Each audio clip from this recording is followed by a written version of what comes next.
The screaming started exactly 14 rotations ago, and Vex 9 was getting really tired of pretending it was normal.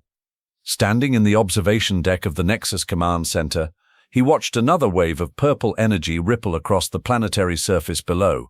The energy looked beautiful from up here. Peaceful, even. Too bad it carried the psychic death wails of 3 billion Cathara citizens who had made the unfortunate mistake of trying to peek inside a human brain. Status report, Commander Thark 5 demanded, her tentacles writhing with barely contained panic. She had that look again. The one that said she was about to blame someone else for this catastrophic mess. Guess who was today's lucky target? Vex 9 sighed, his breathing apparatus clicking with resignation. Well, Commander, the good news is that the human subject is still alive. He paused, watching another section of their capital city spontaneously combust in the distance. The bad news is, well, everything else. Explain, Thark 5 hissed, her voice carrying that delightful edge that meant someone was about to get demoted to waste disposal duty. The assimilation process began as planned. Vex 9 began, pulling up the holographic display that still made his neural clusters ache to look at. Subject designation, Marcus Webb, standard human male, age 32, captured from the agricultural colony on Kepler 442b. He gestured at the swirling mass of data that looked more like abstract art than scientific readings. We initiated the neural link at 0800 hours, standard Nexus time. Thark 5's tentacles tightened around her command staff. And then everything went sideways faster than a quantum torpedo in a gravity well. The truth was, nobody had expected Marcus Webb to be, well, Marcus Webb. The human had looked ordinary enough when the capture teams brought him in. Brown hair, average height, unremarkable in every way except for the way he kept humming something called country music and asking if anyone had a beer. The Cathara had catalogued thousands of human specimens before, and they all followed predictable patterns during neural extraction. Fear, then confusion, then blessed unconsciousness as their primitive minds were carefully dissected and absorbed into the collective. Marcus Webb had laughed. The initial probe detected standard human neural pathways. Vex 9 continued, his voice getting smaller with each word. Emotional centers, memory banks, motor functions, all completely normal, so we proceeded with full assimilation protocol. What they had found inside Marcus Webb's head was not normal, not even close. The first technician to make contact had been ZIL 12, a seasoned neural architect with over 200 successful assimilations under his belt. ZIL 12 had lasted exactly 17 seconds before he started screaming about something called NASCAR and how the 4th of July was approaching, and did anyone want to buy some fireworks from his cousin Jimmy, who ran a roadside stand outside Tuscaloosa. ZIL 12 is still in the medical wing, Vex 9 added helpfully. He keeps trying to organize barbecue competitions and asking if anyone knows where he can get good pulled pork. Thark 5's eye stalks dilated with horror. One technician? Surely we could contain the contamination from one technician. Oh, if only it had been that simple. The problem with the Cathara collective consciousness was that it was, well, collective. Every mind connected to every other mind in a beautiful, efficient network that had taken millennia to perfect. It was their greatest strength, allowing them to share knowledge instantaneously across their entire civilization. It was also, as they were now discovering, their greatest weakness. Marcus Webb's mind, Vex 9 said carefully, appears to contain what our analysis team is calling aggressive mimetic contamination. His thoughts are sticky. That was putting it mildly. Marcus Webb's thoughts were like a mental virus that reproduced faster than anyone could contain it. Within minutes of the initial contact, half the technical staff was discussing something called fantasy football and arguing about whether Die Hard was a Christmas movie. Within an hour, the contamination had spread to the administrative levels, where bureaucrats were suddenly obsessing over something called social media drama and whether that guy from accounting was sleeping with the receptionist. Show me the containment protocols, Thark 5 demanded. Vex 9 winced. We tried isolating the affected sections, but the thoughts kept spreading through the network. We attempted a full neural firewall, but somehow Marcus Webb's memories of his high school reunion kept getting through. Do you know what a keg stand is, Commander? Because apparently, neither did we, but now 600 of our best technicians won't shut up about them. The really terrifying part was how mundane it all was. The Cathara had spent centuries preparing for mental contact with warrior races, with species that might fight back with disciplined military tactics or advanced psychological warfare. They had protocols for dealing with aggressive alien consciousness, contingency plans for psychic attacks, safeguards against mental domination. Nobody had prepared them for Marcus Webb's unfiltered stream of consciousness, which apparently included every song he had ever heard, every embarrassing moment from his teenage years, an exhaustive mental catalogue of craft beer varieties, and a running internal monologue about whether he should call his ex-girlfriend Jennifer, who had moved to Portland and was probably dating some hipster with a man bun by now. The contamination rate is exponential, Vex 9 reported, watching the tactical display with growing dread. Every Kithara who comes into contact with the infected thoughts becomes a carrier, and Marcus Webb's mind just keeps producing more content. More content was right. The human brain, they were learning, was less like an organized database and more like a television set permanently tuned to 17 different channels at once, with the volume turned up to maximum and the remote control missing. Marcus Webb's thoughts bounced between childhood memories of cartoons, fragments of conversations he had overheard in grocery stores, speculation about what his neighbors were doing with all those Amazon packages, and an apparently endless supply of jokes that made no sense but somehow demanded to be repeated anyway. Current infection status? Thuck5 asked, though from her expression she already knew she wouldn't like the answer. 73% of the planetary population is now contaminated, Vex 9 admitted. The capital city is completely lost. Half the population is obsessing over something called TikTok dances, and the other half won't stop discussing the plot holes in Star Wars sequels. The worst part was that Marcus Webb was still conscious through all of this, still sitting in his containment cell, still humming country music, still asking about that beer. The neural link that was supposed to drain his mind and add his knowledge to their collective had instead become a fire hose of human consciousness, spraying directly into their mental network. And the subject himself? Thuck5 inquired. Oh, he's fine, Vex 9 said with barely contained hysteria, completely unaffected. Keeps asking if we can turn on a football game and whether anyone knows if there's a Wendy's nearby. He paused, consulting his notes. He also mentioned something about his truck payments being due next week and wondering if his buddy Dave remembered to feed his dog. Thuck5 stared at the display showing their dying world, where purple energy storms raged across continents as billions of minds struggled to process the foreign thoughts invading their consciousness. How is this possible? How can one primitive human mind overwhelm our entire civilization? Vex 9 had been asking himself the same question for 14 rotations straight. The answer, as near as he could determine, was that the Kithara had fundamentally misunderstood what a human mind actually was. They had expected order. They had expected structure. They had expected a consciousness that functioned like their own, logical, hierarchical, organized into neat categories that could be safely extracted and filed away. Instead, they had found chaos. Beautiful, terrifying, absolutely unstoppable chaos. Marcus Webb's mind was like a storm system that fed on itself, growing stronger with every attempt to contain it. His memories triggered associations, which triggered more memories, which triggered random song lyrics, which triggered half-remembered conversations, which triggered speculation about what was happening back home, which triggered more memories, ad infinitum. Commander, Vex 9 said quietly, I think we need to consider the possibility that this was never about assimilating human knowledge. Thuck5's tentacles went rigid. What do you mean? I mean, maybe they knew we were coming. Maybe Marcus Webb volunteered for this mission. Vex 9 gestured at the chaos spreading across their world. Think about it. What better way to neutralize a psychic species than to introduce them to a consciousness that can't be turned off? The implications hit Thuck5 like a physical blow. If Vex 9 was right, then this wasn't a containment failure or a technical malfunction. This was warfare of a type they had never imagined, mental combat waged not with weapons or tactics, but with the simple, overwhelming reality of human thought patterns. Get me a direct line to the containment facility, Thuck5 ordered. I want to speak with the human.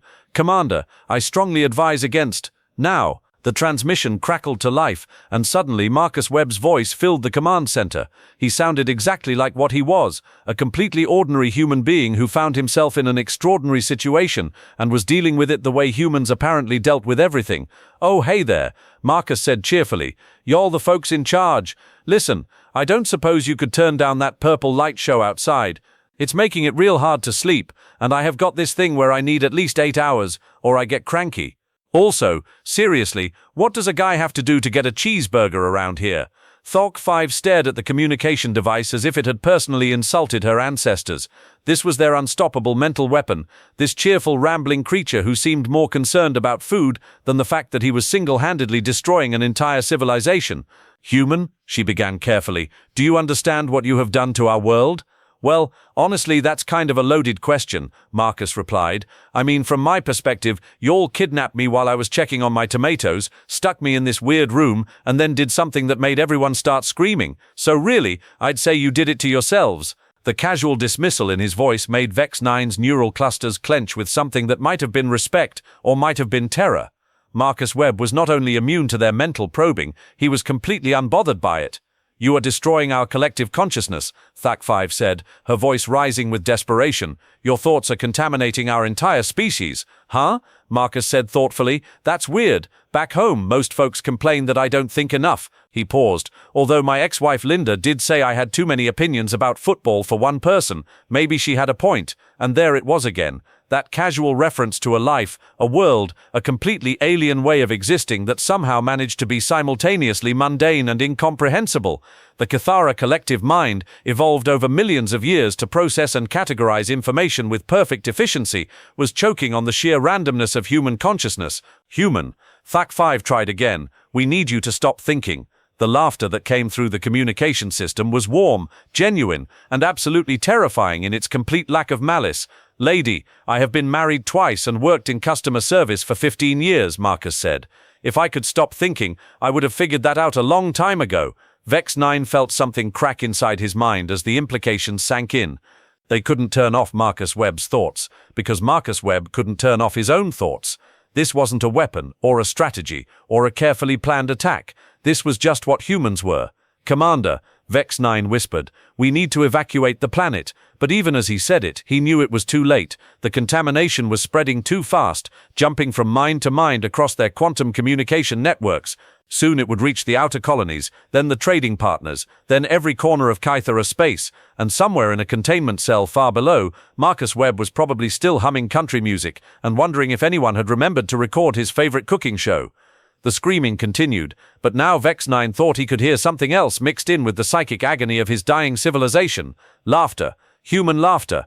27 rotations since the contamination began, and Vex 9 was starting to understand why humans invented alcohol. He stood in what used to be the strategic planning chamber, watching his colleagues debate whether Batman could defeat Superman in a fair fight.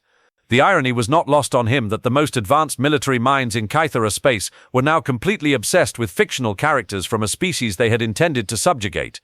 The situation has evolved, announced Dr. Kilate, the head of xenobiology, as she burst into the room. Her usual composed demeanor had been replaced by something that looked disturbingly like enthusiasm. We have made contact with additional human settlements. Vex 9 felt his stomach drop. Please tell me you did not attempt another assimilation. Oh, we did much worse than that, Kilate said with a grin that made her look slightly unhinged. We asked for help. The room fell silent except for the distant sound of someone in the lower levels attempting to sing something called Sweet Caroline. Badly. You asked the humans for help, Vex 9 repeated slowly, with the problem caused by a human.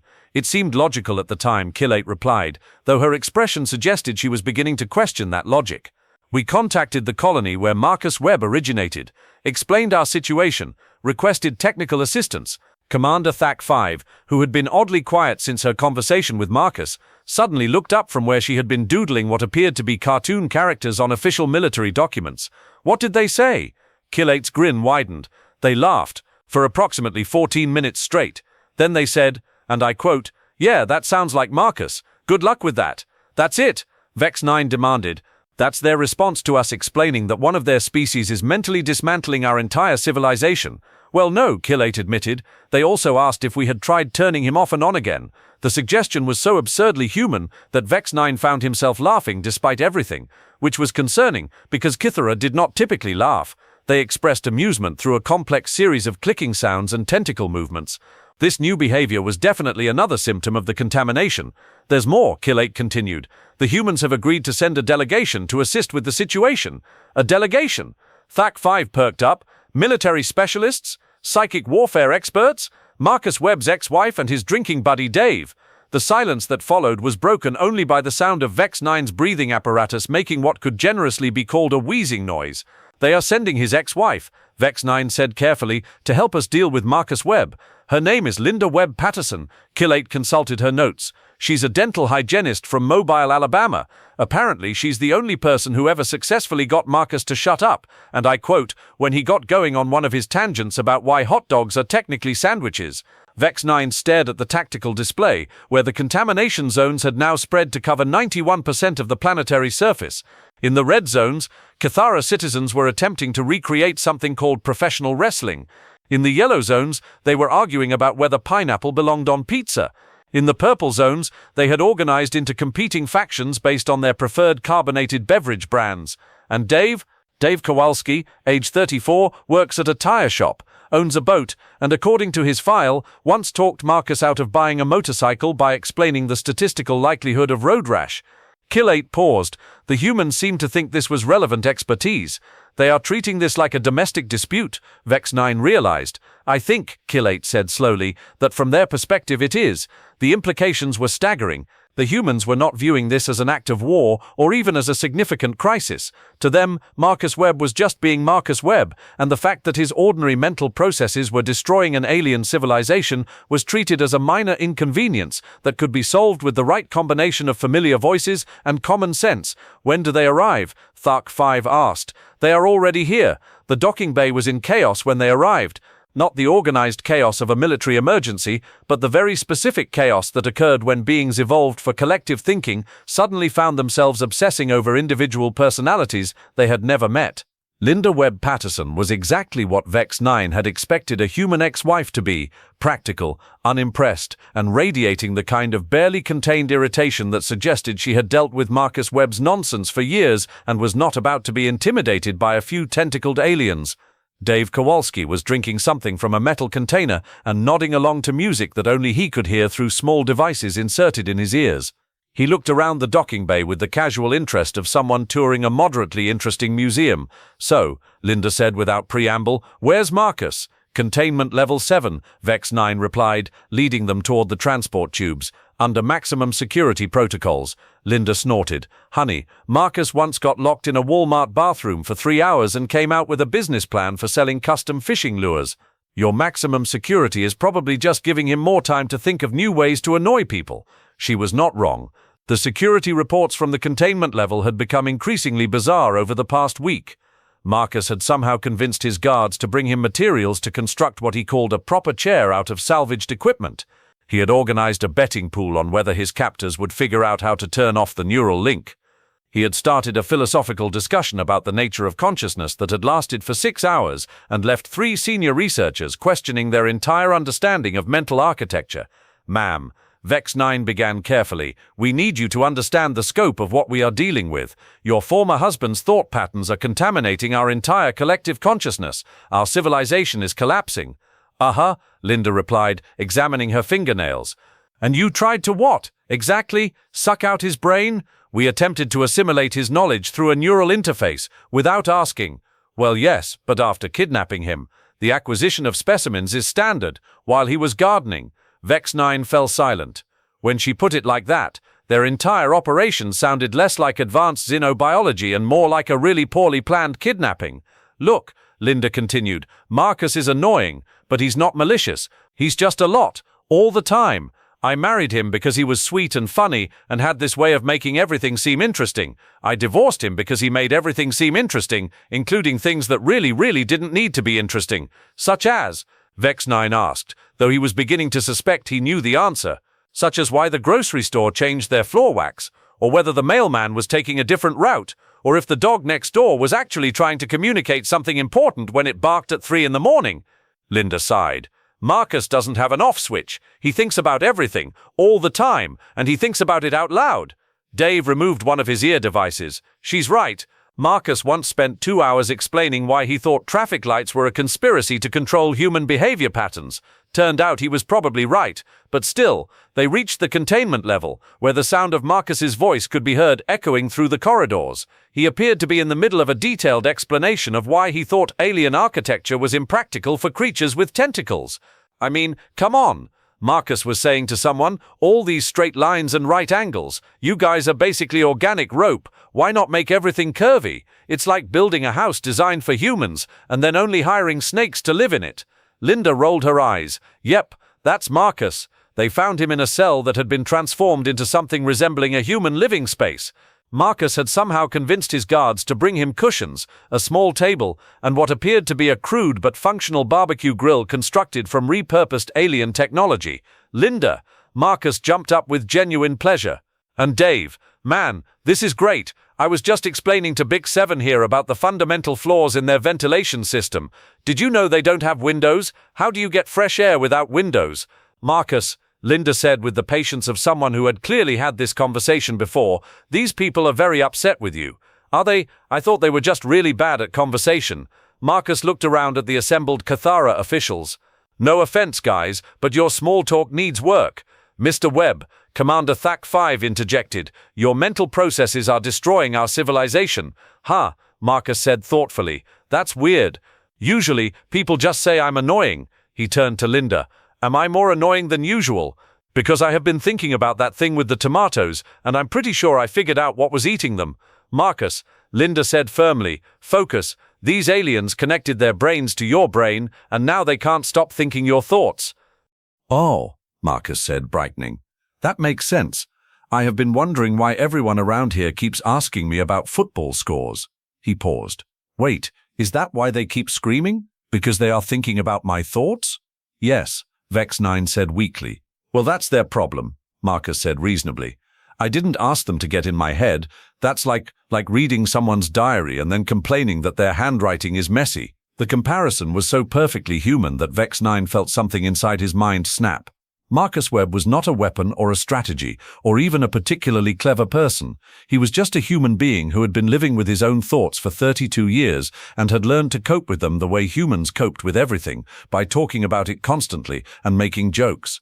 Marcus, Dave said, they need you to stop thinking. Can't do it, buddy, Marcus replied cheerfully. Trust me, I have tried. Remember when Linda and I went to that meditation retreat?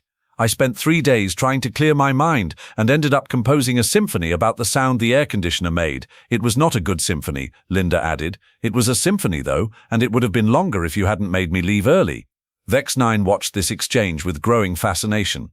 The humans were not discussing the collapse of an alien civilization. They were discussing Marcus Webb's personality quirks, as if this were a minor social issue that could be resolved with the right approach. What do you think about? SCI-FI asked suddenly. Everything, Marcus said simply. I think about what I had for breakfast, and that reminds me of the time my mum made pancakes when I was 7, and that reminds me of the syrup we used, and that reminds me of the commercial for that syrup, and that reminds me of the jingle, and that reminds me of other jingles, and then I'm thinking about advertising, and then I'm thinking about psychology, and then I'm thinking about whether dogs understand television. And this happens constantly, Vex 9 asked. Pretty much. Sometimes I think about 2 or 3 different things at the same time. Like right now, I'm talking to you guys, but I'm also wondering if that humming sound is supposed to be there, and I'm trying to remember if I locked my truck before you guys grabbed me. Linda turned to the assembled aliens. This is what you are dealing with. Marcus doesn't think in straight lines. He thinks in, what would you call it, honey? Spirals, Marcus said helpfully, like a tornado, but made of ideas instead of wind. And you have connected your entire species to this tornado, Dave observed. Apparently so, Vex 9 admitted. Well, Linda said practically, there's your problem. The solution, when it came, was so simple that Vex 9 later wondered how they had missed it. The Cathara had spent weeks trying to disconnect from Marcus Webb's mind, to build firewalls and containment protocols and barriers that could keep his thoughts from spreading through their network. They had never considered the possibility of giving him something else to think about.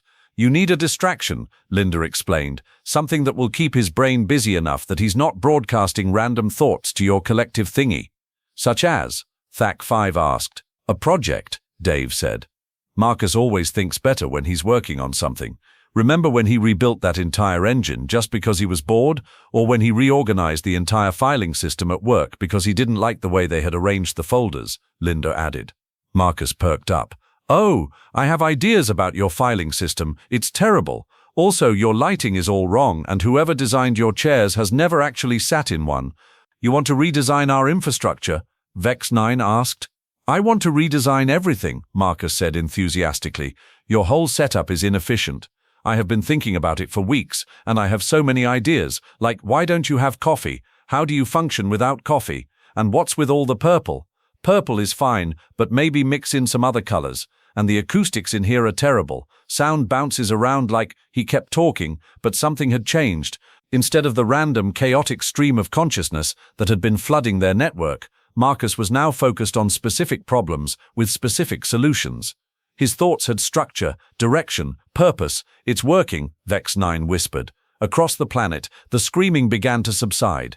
The contamination zones shifted from chaos to something that looked almost like productivity. Cathara citizens, who had been obsessing over human cultural trivia, were now discussing infrastructure improvements and design modifications. Marcus, Linda said fondly, you are going to redesign their entire civilization, aren't you?